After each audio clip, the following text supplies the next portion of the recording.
Okay, welcome to another edition of the Rising Coaches Member Spotlight. Apologize for starting late. I had some technical issues. Jonathan Finkel had to get his hair right. So that took about 20. No, I'm just kidding. Jonathan, what's up, man? How are you? Good. Just I'm in the gym right now, so excited to do this today. Nice. I love it. Jonathan, what gym are you at? Where are you at? Did you just take a job? Yeah, so I just accepted it about 3 weeks ago. I accepted an assistant coaching position with Moravian Prep and their national team down in North Carolina. Jeremy Ellis, the Yeah. legend. Yes, sir. Awesome. That's great. Let's get into that. Let's just jump into that new opportunity at Moravian Prep. I know you'd been kind of on the job hunt this off season, and it was like the worst off season ever to be on a job hunt, right? Yeah, for sure. Not much available, not much movement. What was like your strategy during these last 6 months? Well, rising coaches, joining that definitely helped, but also having good support system, friends, family, and other coaches in the business. They just told me to wait, keep doing what you got to do, and keep learning and building. And I waited long enough. Someone told me win the wait, which was very important to me. I was very, when you first, start looking for a new job, especially in a pandemic, it's very unusual. None of us, including myself, have ever experienced something like this. So, I just kind of waited and waited, kept seeing what's out there. I applied to a few jobs here and there. Kind of in the back of my mind, I knew that there was a potential for me to not get a coaching job this year, but definitely I wanted to stay involved in basketball somehow. So, I kind of waited and waited, networked and reached out, and eventually the Moravian Prep job came open in about August, like about the first week of August. So I reached out to a friend of mine who's a coach at a Division II in Charlotte, and he reached out to Coach Ellis for me, and I interviewed, and about a week later he offered to me, and I accepted it. So it's rough in this situation. It's really unusual to a lot of people. It's a unique time, and so a lot of people get anxious, including myself. But I just kept telling myself, continue to network and build, and keep my eyes open and be open to any opportunity that comes. And so eventually Moravian Prep came about, and I couldn't do anything but accept it. So that was kind of my thought process. Win the wait. I love that. That's great advice. Never heard that one before. Yeah, and you certainly did a great job of networking. You were super active in all of the Rising Coaches events and Zooms. And, the one thing that we always talk about within Rising Coaches is like, I hate the term networking because it comes off as fake. And you went about it the perfect way. Like there's nothing fake about you and your interactions. You were in there to learn about the game and continue to connect and work on your craft. And I thought that was really evident every time you opened your mouth and spoke and got involved. Was that kind of, talk about that a little bit. About meeting people through Zoom. It's interesting. You see people. The best way to network is you meet people face to face. But with obviously the pandemic, you have to adjust. Part of being a coach is being able to adjust to certain situations. So, being on Zoom, you get to still know people personally. Whether or not they're 6'10" or 5'7" like me, that really doesn't matter. You'll eventually be able to meet them in person. Whether or not it's meeting up at the Final Four or some guys down in North Carolina area. I'm in Moravian now, so a lot of guys that I've met in the North Carolina area, I can go meet them face to face. So whether or not you meet face to face, it's still about building a unique connection and a personal and real connection to people. So whether or not it's over a Zoom call, a phone call, or even meeting up in person to person, it's all the same. It's just how you build that connection. Yeah, I love it. And Matt Dickman chiming in the comments there. Never afraid to ask questions. That's true. You've never been afraid to speak up, and I love it. I mean, I love the phrase "closed mouth doesn't get fed." I think that's been evident with you and your participation. Okay, Jonathan, take us back, man. Give us some of your background, where you grew up, how you got introduced into basketball and transitioned into coaching. Gotcha. So I didn't really get involved, or I didn't really love the game of basketball. I actually grew up playing soccer and baseball. My mom really didn't let me play basketball because I was too short. So she thought basketball was a tall person sport. So I grew up playing soccer and baseball. Really, I played a few years of basketball. I didn't really get involved, love the game of basketball until I was about in high school, my junior year. And then I got to college, so I went to Temple University. Shout out to those guys. They gave me my first job in college basketball. But, I got to Temple. I first thought I wanted to be an athletic director. And then I realized, that's not really what I want to do. I really love basketball. I kind of came to that realization. And so about my sophomore year, my first ever coaching job actually was a small rec center in South Philadelphia. It's called Palumbo Rec Center. And I was coaching 9 to 11-year-olds in a 14 league. And my first year we won the championship. It was really cool. It was my first ever coaching experience. But so then I actually started working out at Temple football. I was on the recruiting side. We did a lot of things. And just one day my boss happened to ask me to talk about basketball. And so I started kind of talking his ear off, and he had no idea about college basketball. Like, he knew, but he wasn't like as much in depth as I was. And so he asked me, and he said, "Do you want to work at basketball?" I said, "Yeah, I would." And he said, "No, it's a yes or no question." So I said, yes. And so I was able to transition to being to Temple University men's basketball student manager for 2 years. And, I worked there. And the only reason I was able to work there was because of, I learned Photoshop. So a lot of people, find your way in. And so at football, Photoshop was huge. So the AD at the time, Pat Kraft, he wanted to do a lot of the stuff that football was doing over at basketball. So I learned Photoshop, and that's really what got me in. And, I did a little video stuff too. So I did there 2 years, and I graduated, and I was fortunate enough to do a good enough job and build a good enough relationship with the coaching staff there that I accepted a GA spot at Salem University. It's a small Division II school in West Virginia. And for Coach Adam Williams, I did about a year there. I got my master's in sports management. Then I left there. I was fortunate enough to do a good enough job, and I built a good enough relationship with a lot of the players, and specifically one of them played at Lincoln Trail College, which is Division I junior college in Illinois.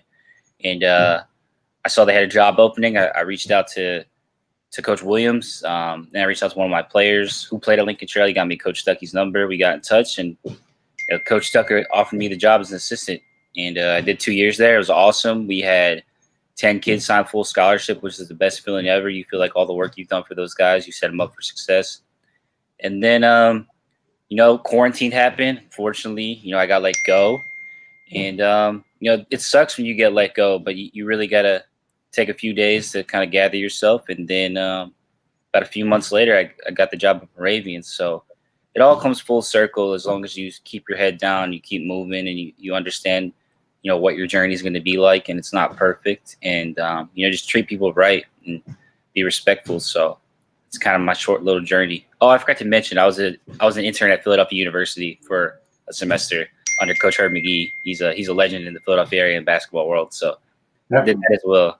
So I've done a lot, man. I've done camps. I've also done hoop group. I keep forgetting, man. I've done so much stuff. It's ridiculous, but really good stuff. So I worked at hoop group. So I've done basketball camps. So yeah, it's a lot. So I've definitely almost forgot a few things because I've done so much. So that's kind of my short little journey. I love it.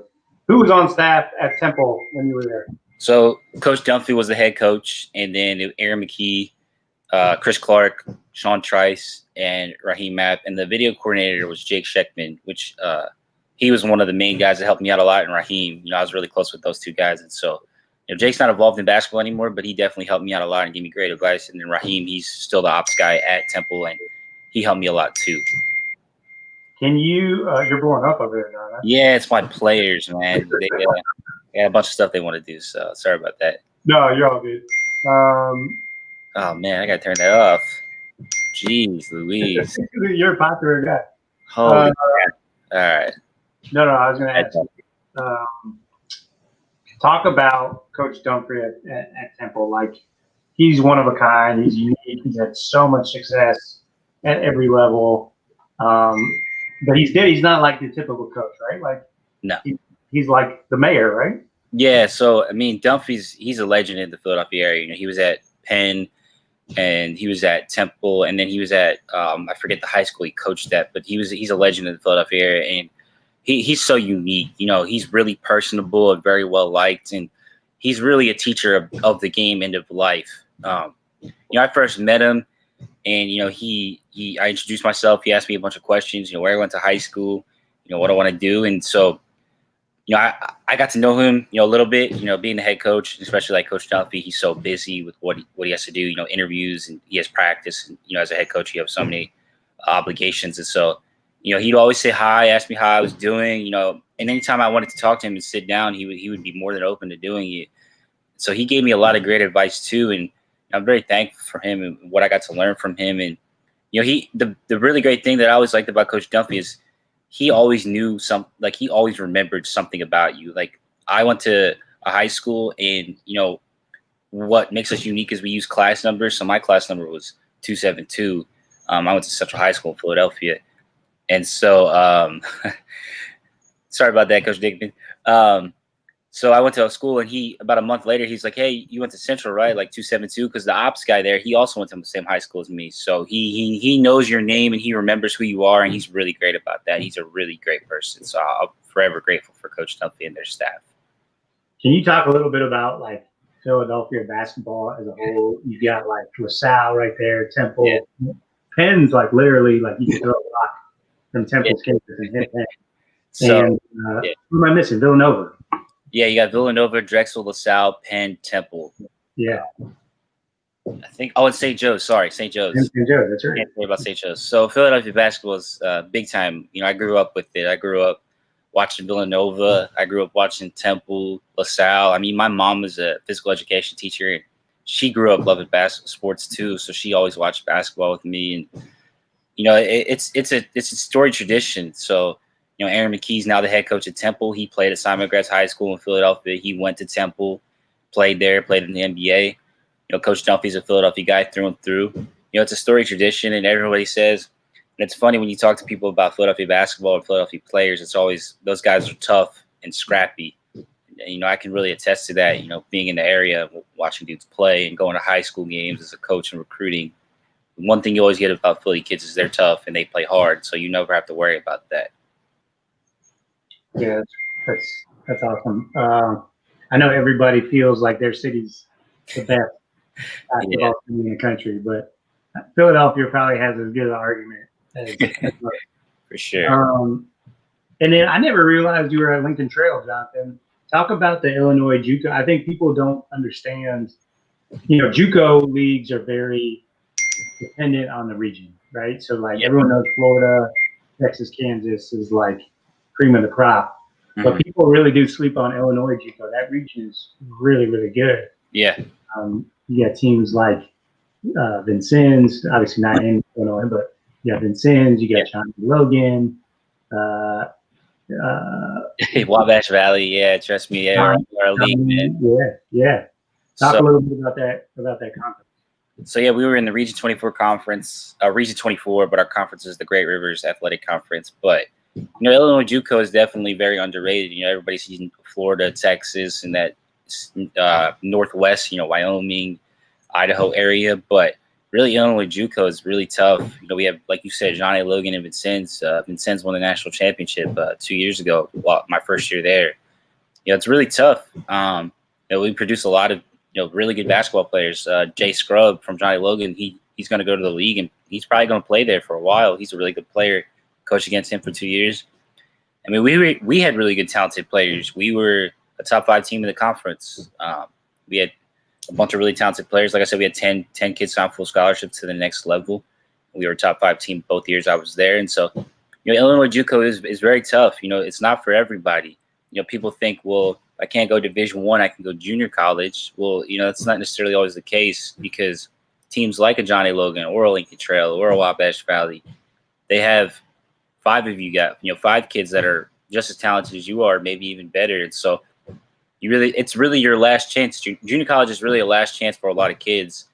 And so, those guys are fighting for scholarships, twice as hard as the normal high school kid, because, some of them have already been to 2 or 3 schools where they went prep, and then they went Division I, then they didn't like it, so they went junior college. And so, junior college necessarily does sometimes get a bad rap because you think it's for kids who have bad grades or kids who have, disciplinary problems, but that's not always the case. Maybe it's also for kids who need development, play against college level players so coaches can see that you'll be ready for the school they go to, because, it's a big investment for them to take a kid like you. And so junior college is really a good development for everybody. It can help you with a lot of different things. So I learned a lot, and I'm forever thankful to Coach Stuckey and Coach Cook for allowing me to join the staff and be a part of it. And I've learned so much for those guys, and so I'm forever grateful for that opportunity.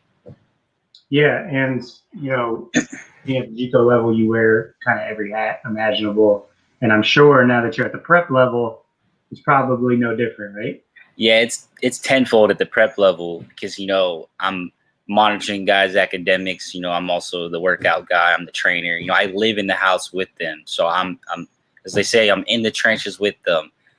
Doing everything they're doing, making sure that the house is clean, and not everybody is about that. So I'm very much okay with it. You get to know the guys very well and see how they work and see how you can improve some of their habits. And it's just it's a process, and I'm all for it. I'm 100% in at Moravian Prep right now, so I'm enjoying it, and I get to do a lot of different things. And Coach Ellis, Coach Belt, Coach Witt, we're also on staff here. They're very helpful as well, and we all get along.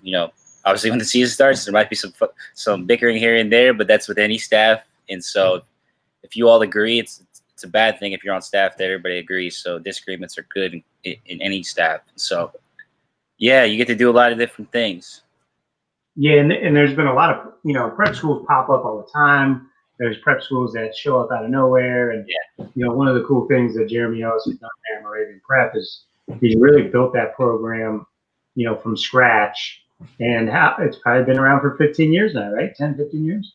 Yeah. So I know I think he said this is the 7th year, if I'm correct, of Moravian. I definitely, as well as you thought, would have been longer, but he said it's 7 years. And so I've definitely earned Coach. I've definitely developed a lot of respect for Coach Ellis. I definitely can see that he's built a respectable program and has done the right things. And he's really for the kids. He tries to do his best for what the kids, what's in the kids' best interest, and it's unbelievable. And the great thing about Coach Ellis, and somebody who talked to me about the job said, Coach Ellis doesn't think he can trust you. He wouldn't have offered you the job.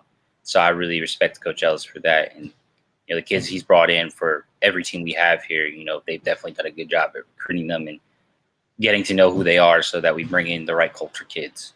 Yeah, not only that, but you guys have tremendous talent every year. And yeah, you had a kid last year. Where did the 6'9" kid? Josh Hall. Yeah, Josh Hall. He was supposed to go to North Carolina State, but everybody knows he was declared for the NBA draft, and there's a really good chance he does get drafted in the first round. Coach Ellis has definitely told us about him and his work ethic and how he's developed here, and it's really good for the kids to see that. He tells them all the time how much Josh Hall grew here, and for kids like we have right now that wind up here, it's great for them to hear a guy who's going to get drafted in the NBA, how much he grew here. So, every kid has their prep school stories, but for here, it's good for Coach Ellis to have that type of story. And he's coached in the past, he's coached NBA players as well at a different school. And so for him to be able to have those stories and to tell these kids, and for him to be personally a part of it is really helpful for these kids to understand that it's all a process.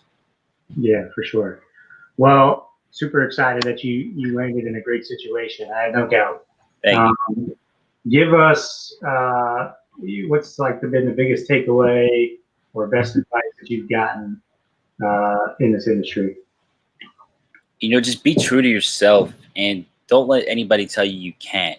Because I didn't play high school basketball. I didn't play college basketball, but I knew what I wanted to do. I knew I wanted to coach. And so I figured out, how can I get into this industry? How can I set myself apart? What can I do? So I figured out if I'm true to myself and I work hard and I treat people right, tenfold will come back to you. And so, I was able to coach. I went from coaching 9 to 11-year-olds to coaching college kids. It's a huge jump, but then I left there and I was coaching kids that at Division I junior college. Now I'm here coaching kids that have a chance to play high level basketball.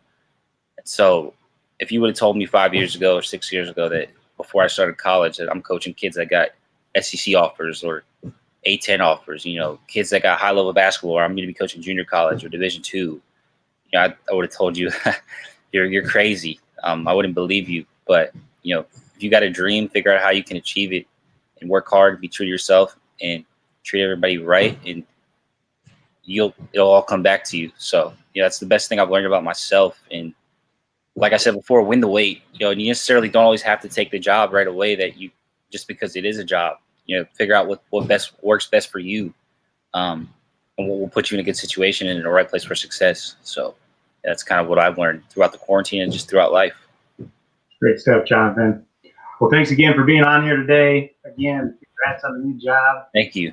Couldn't be happier for you. Tell Jeremy I said what's up. Ask him about. Tell you some stories about the Clemson camp days. I will. Just a quick shout out to Coach Daniels, who's going to be on next. He's a great dude. Anybody's going to be lucky to have him, and I'm really excited for his new freelance business with graphic design. So, and thank you for having me, Coach. Thank you for having me, Adam. I'm really excited to be on here. Couldn't be happier to share my platform. Couldn't be happier to be at Moravian Prep. So thank you. Thanks, Jonathan. Take care, man. You too.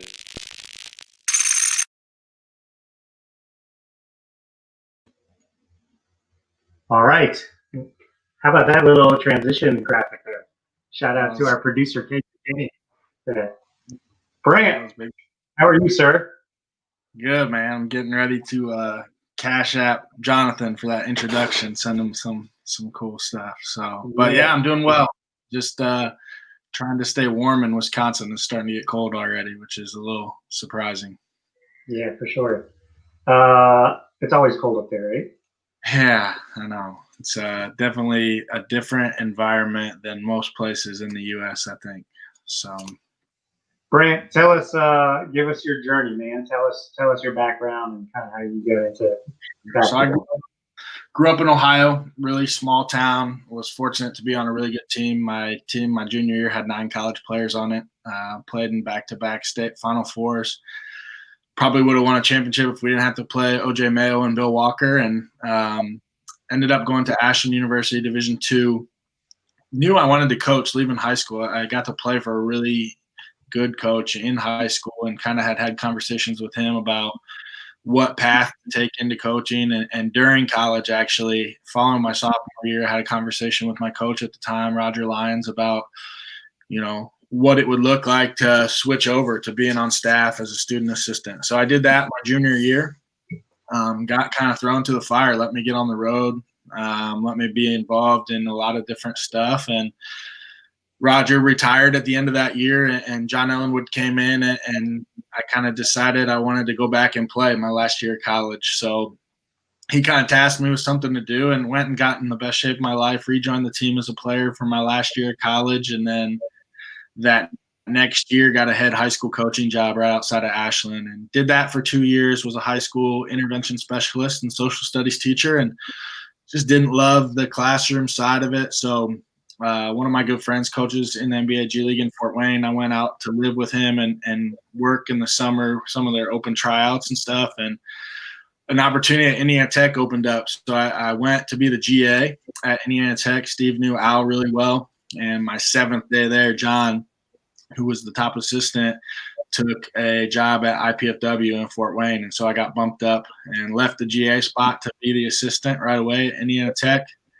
Was there for 5 years through 3 different coaches. And our last year there with Ted, we were really good. And it gave me the opportunity to come up here to Holy Family in Wisconsin to be the AD and head basketball coach. And unfortunately, earlier this summer, the school, they announced that they were going to close at the end of summer. So kind of got put into a transition phase unexpectedly. And it's been a really cool 5 months getting, I say that, I guess, really cool. No one likes to be searching for a job when they don't have one all the time. But just the people I've got to know, the relationships and the buy-in from my old staff, helping our guys find new spots and everything has felt like, at least given the circumstance, a pretty rewarding 5 months. Okay, before we dive into like your coaching journey, give us a scouting report, Brandt. I feel like you're a knockdown shooter for some High reason. school, yeah, I could really shoot it. But I was kind of that guy that would do stuff other guys didn't want to do, take a charge, get on the floor. But yeah, I could really shoot it, and then just elite level trash talker. So Nice. that was kind of my go-to in college. I just didn't play that much, so the trash talk on the bench really came into it, and just being a great teammate and keeping guys fired up. But practice and all that stuff, just a guy that was willing to do the dirty stuff to help the team win. Kind of the same thing I've tried to do in my coaching career. I think Matt Dickman's challenging you to like a shooting competition here. I'll take him. 3-point shooting contest. So you were that guy on the end of the bench that like was just talking trash to everybody that ran by. Loved it. I was up. I was the energy guy, celebrating when my teammates scored, talking on defense. I knew like coaching was big to me, so I knew all the stuff we were doing scout wise, and I was calling it out and trying to help our dudes. So it just made sense at that point in my career to transition to being a coach as fast as I could. So it worked. Best thing I've ever said to another player during a game. I was just going to ask you what your go-to line was, but yeah, I don't know to a player, but I got a tech as a player once in college for talking to the ref because he asked me if I wanted a technical after I said something on the bench, and I told him it'd be the best call he made the whole game, and I got to. And my coach wasn't too good about that. So that's hilarious. So as a coach, you can't be getting on your guys when you see them talking trash or arguing with refs, can you? No. So I like give them a little bit of freedom with that stuff. I think I'm a big believer in player-led teams. So we tried to give our guys some, restrictions in that area. But like, I think if you recruit the right guys and bring in the right guys, it takes care of itself. But it's weird that that's evolved so much to part of the game now. It seems like just they see it on TV and then they do it in AAU and then they get to college and it's just unfortunately a natural reality of it. You try to control it as a coach as much as you can, but sometimes they, it's just part of it. I think for some guys it can really get them going too. Like it can get a guy that's bought into that to play really well in the heat of the moment and distract them from some of the other stuff going on. But it also can be a negative at times. So yeah, it's got to be right. Yeah, for sure. You got to have the personality for it. Otherwise, it can be a disaster. Yeah, it could be a definite disaster. And we had some, disasters with it here in a couple games that cost us a game. We could get a tech or something. And yeah, unfortunately. Do you work on trash talking in practice? We don't. No. I actually heavily discourage it in practice just to try to limit it in games because it's become so much a part of it. But I've kind of probably migrated away from that. I'm a lot, as a coach, I would say more relaxed than I ever was as a player. Just try to be calm and collected for the guys. I feel like you're also a sweater vest guy on the sidelines. I've never wore one, not for a game. I'm a suit guy. You should try it. You should go sweater vest, I think. I need to. Almost exclusively suit though. My assistant had talked me into a couple times this year. We wore some like long sleeve quarter zips on the bench on a couple away games, but other than that, mostly suit. All right. So with Jonathan, we talked Philly hoops. We've got to talk Indiana hoops with you. What was that like? Even like at Indiana Tech and just a big time atmosphere, right?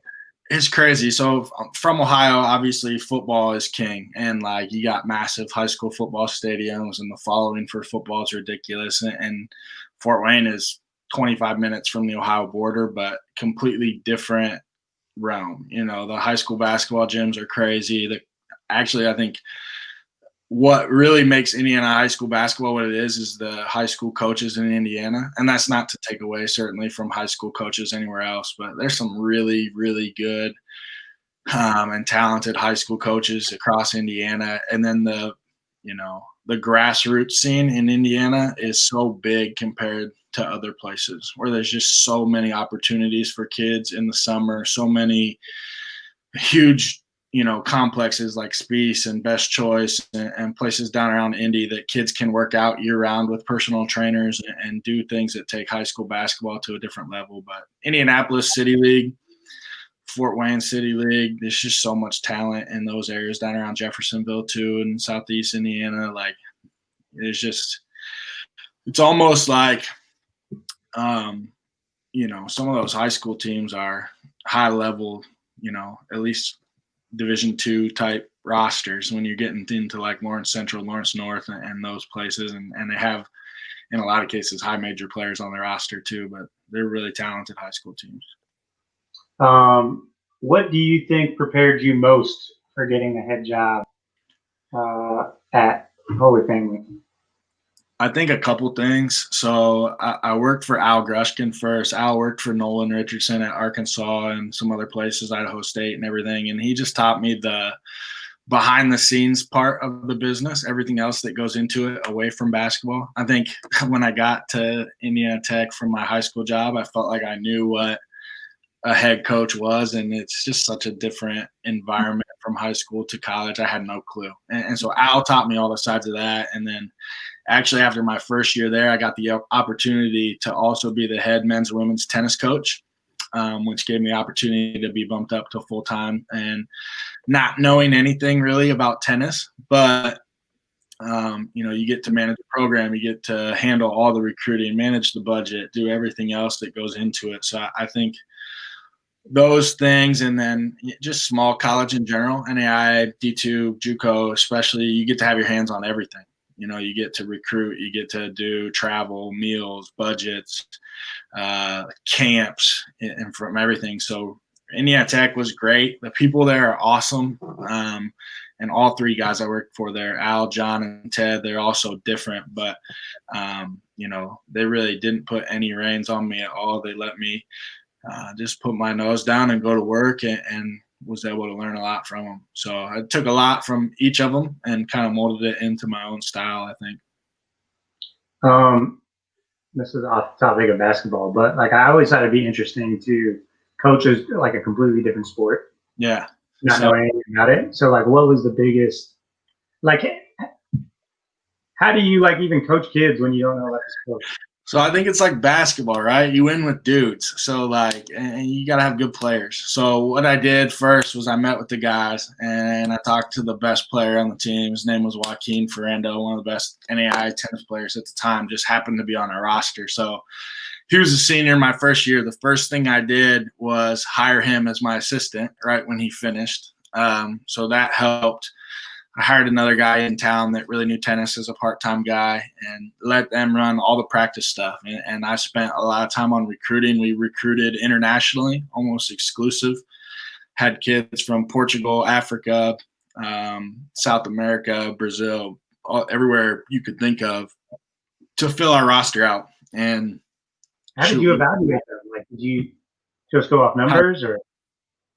Yeah, so it's weird. Like once I got into it, you can like close your eyes and watch a tennis video, and like by the sound the ball makes on the racket, almost you can tell if a kid consistently is hitting it well.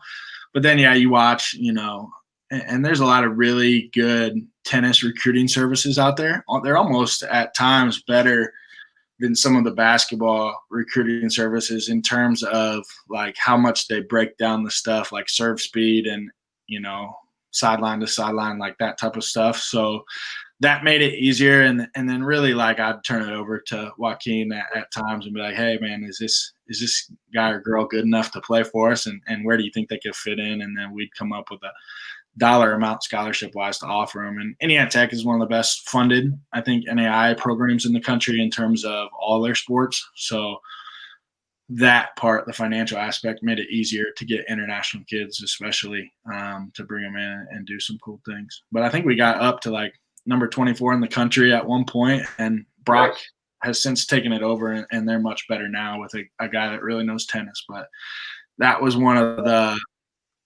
more shaping experiences of not just my coaching career, but really my life. Like those kids just gave me a different perspective on the world, and everything they brought to the table was a really cool experience for me. We talk all the time about like how athletes shouldn't specialize and should play a lot of sports growing up. Should coaches coach different sports?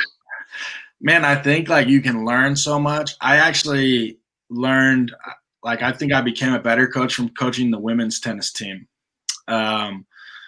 You get to coach both sides of it, and you can, I think with a guys team, the way I was brought up, at least I always had like high intensity coaches that were yellers and really got on dudes and stuff. And you just can't necessarily always do that with everybody, and especially on the women's side of stuff. So that really helped me evolve. I played pretty much every sport growing up. My parents had me in everything: soccer, swim team, baseball, basketball, football. I even did tennis till I was like 8. And then, so I'm not opposed to not specializing. I love that a lot of small colleges give assistants, especially men's, women's basketball, the opportunity to coach golf, tennis, cross country, something, because I think it does give you valuable experience to learn how to run a program at some point when you get the opportunity. What about being an athletic director? What was that like? Wow. So you kind of get thrown to the fire. And I think, like, you just aren't prepared for it. The amount of paperwork and compliance, and being at a small school, especially the EADA report. I don't know if you've ever had to look at one of those, but it's like a look at all the financials that you spend on scholarships, travel, meals, budgets, all the way down to, anything you could think of expenditure wise, and you have to report it to the penny. And it's like a long 26-page comprehensive report that's due every year. So figuring that out, my first year, I started here on August 1st. That report was due October 15th, and I'd never even seen it before. So had to figure that out. But the cool part about being an athletic director is you get to coach other coaches. And I think, like, the amount I learned from the other coaches at Holy Family, like our soccer coach was from England and a former professional soccer player. And while he was a lot different than me and that type of stuff, just the lessons I was able to learn from him because of our discussions. But I'm a very, hands-off type of guy. I'm not a micromanager at all. I think you get the right people and you turn them loose. It is kind of my style. So that part was exciting. And then, you get to see every single aspect of how a school works, which is awesome. And I think has really prepared me for the next step. I was on every committee there you could think of, Title IX, diversity and inclusion, which is important to me, and all kinds of other stuff, which was cool. Okay, and then you touched on it, but the school closes. Was that due to coronavirus, or was that already in the? So it wasn't in the works. Coronavirus was kind of the final nail in the coffin, I think. School was always teetering, at least, on the brink of it being a possibility. Our enrollment was actually trending upward, which was crazy. When I got there, the basketball roster alone went from 8 to 43 in 2 years.